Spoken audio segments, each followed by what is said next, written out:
অনেক দিন থেকে আমার একটা পাহাড় কেনার শখ, কিন্তু পাহাড় কে বিক্রি করে তা জানি না। যদি জানতাম দামের জন্য আটকাতো না। আমার নিজস্ব একটা নদী আছে, সেটা দিয়ে দিতাম পাহাড়টার বদলে। কেনা জানে পাহাড়ের চেয়ে নদীর দামই বেশি। পাহাড় স্থনন, নদী বহমান, তবু আমি নদীর বদলে পাহাড়টাই কিনতাম, কারণ আমি ঠকতে চাই। নদীতে অবশ্য কিনেছিলাম একটা দ্বীপের বদলে। ছোটোবেলায় আমার ছোটোখাটো সিমসাম একটা দ্বীপ ছিল, সেখানে অসংখ্য প্রজাপতি। শৈশবের দ্বীপটা ছিল আমার বড় প্রিয়। যৌবনে যৌবনে দ্বীপটা আমার কাছে মাপের ছোট লাগলো। প্রবাহমান সিপসাপ তন্নি নদী বেশ পছন্দ হলো আমার।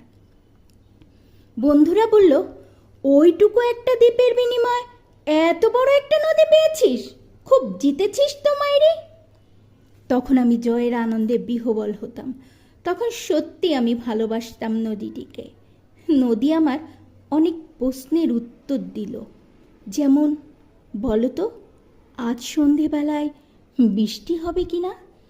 সে বলতো, আজ এখানে দক্ষিণ গরম হাওয়া, শুধু একটা ছোট দ্বীপে বৃষ্টি, সে কি প্রবল বৃষ্টি, যেন একটা উৎসব। আমি সেই দ্বীপটা আজ যেতে পারি না।